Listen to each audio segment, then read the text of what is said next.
Hi, this is Sarah Becktel, Artist Educator for Strathmore. In this video, we'll be discussing simple techniques for blending graphite to achieve smoother shading and gradations of value.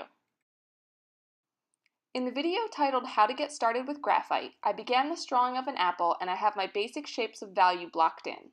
This is a medium surface drawing paper, which has a texture that's perfect for building up many layers of graphite.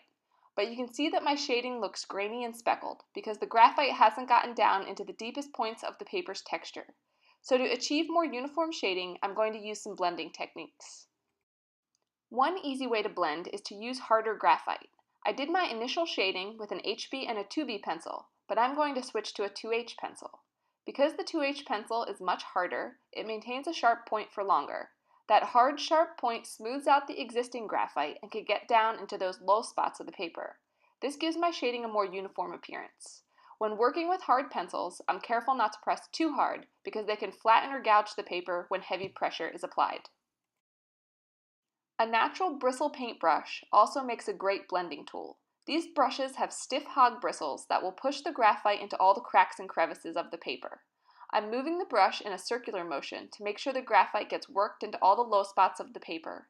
Blending this way will soften the edges of my apple, but I can get those crisp again when I go back in to shade more with my graphite pencils. Another tool that can be used for blending is a paper blending stump. These tools have a nice point, so they're great for blending in small detailed areas. Again, the stump is pushing graphite into all the low spots of the paper, which makes my shading darker and smoother. Blending stumps are relatively hard, so I'm careful not to push too hard on my paper. If I apply too much pressure with the stump, it will flatten out the texture of my paper, which can make it difficult to apply additional layers of graphite.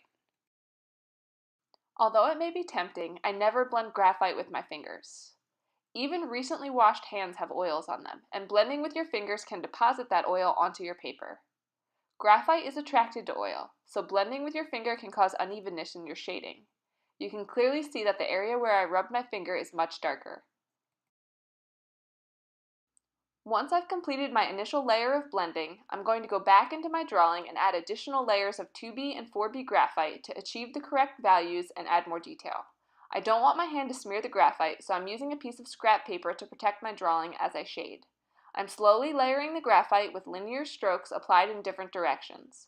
Graphite takes time to build up and achieve even layers, so I'm just patiently layering until I achieve the desired value. At this point, I'm now breaking down my initial blocks of value into more detail, creating gradations of value when it is appropriate. I can alternate between applying graphite and blending until I achieve the results that I want.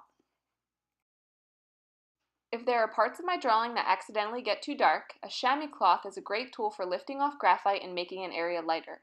Chamois are traditionally made from animal skin, but there are also synthetic versions available. It's important to keep in mind that as I apply more graphite, the texture of the paper is getting filled with that graphite. Once the texture is completely filled, the paper can no longer hold additional graphite to the surface. At that point, applying more layers becomes difficult or impossible. Therefore, it's extremely important for artists to experiment with different paper textures and hardnesses of graphite, so that they can find the combination that works best for them. For more information about this, you can refer to the videos titled How to Choose Your Graphite Pencils and How to Choose Paper for Graphite. After another 60 minutes of shading, my apple now looks like this. I've developed my shaded areas to the correct value, and I redefined the edges that got soft during the blending process. These steps help to make my apple appear round and to give my drawing a realistic effect. Here's the finished drawing shown straight on so there is no glare. I created a wide range of values by applying layers of my 2B and 4B pencil, and I achieved smooth gradations of value by layering graphite and using the blending techniques discussed in this video. Thanks for tuning in.